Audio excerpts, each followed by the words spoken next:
What if one trade deal could slash tariffs, unlock the world's biggest consumer market, protect Indian farmers, and strengthen India's manufacturing ambitions? That's exactly what the new India-US Interim Trade Framework delivers. After years of negotiation, this interim pact brings immediate, tangible gains for India, even before the full bilateral trade agreement is finalized. United States tariffs on Indian goods dropped from 50% to 18%. For textiles, apparel, leather goods, footwear, plastics, organic chemicals, handicrafts, and home decor, this makes Indian products instantly more competitive in America's $30 trillion market. These sectors employ millions, especially MSMEs, artisans, and small manufacturers. But there's more immediate relief.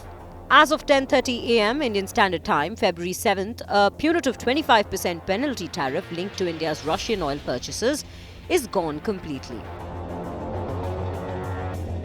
Indian shipments entering the US pay only standard duties, no more than 25% penalty.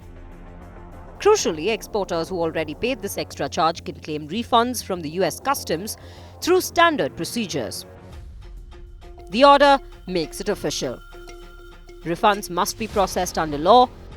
That's cash back for Indian businesses and immediate savings for new shipments. Once the interim agreement is fully concluded, India gains tariff-free access for its strongest export sectors: generic pharmaceuticals, gems and diamonds, and aircraft components. Zero duty access means higher volumes and better margins in industries where India already dominates globally. Commerce Minister Piyush Goyal calls this a gateway to lakhs of new jobs. Days before the interim agreement was announced, opposition MPs raised legitimate concerns. Congress leaders Mallikarjun Kharge and Rahul Gandhi warned against impacts on farmers, citing US agricultural export ambitions and memories of 2021 farm law protests. The interim agreement directly addresses this. Wheat, rice, maize, dairy poultry, and key vegetable remain fully protected, which means they're completely outside the tariff reduction framework. Both Commerce Minister Goyal and Agriculture Minister Shivraj Singh Chauhan confirmed zero compromise on farmers' interests.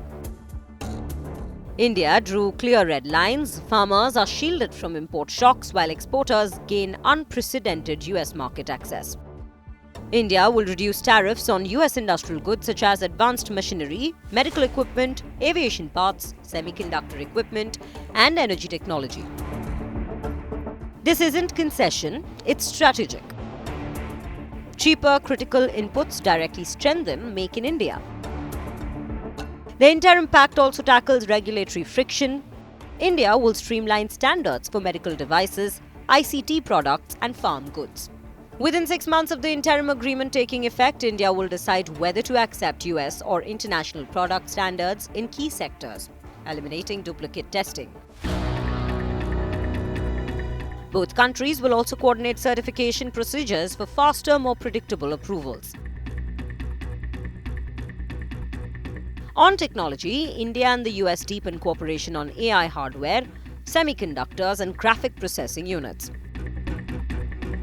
As global supply chains diversify away from concentrated hubs, this positions India as a preferred tech manufacturing partner, geopolitically significant timing for India's integration into high-end supply chains.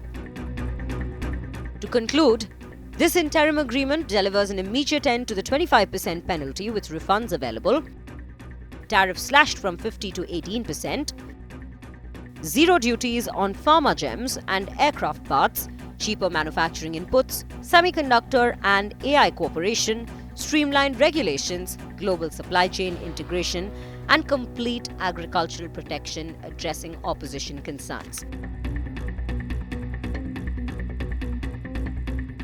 This interim framework sets the foundation for the full US-India bilateral trade agreement, which will include deeper digital trade rules and stronger supply chain coordination. But India has already achieved what seemed impossible weeks ago: major US market access without sacrificing farmer interests. As Minister Goyal stated, this deepens economic cooperation and supports sustainable growth for our people and businesses. The interim gains are substantial. The full BTA negotiations continue, but for India, the strategic advantage starts now. With Jyoti Shukla, Bureau Report, India Today Global.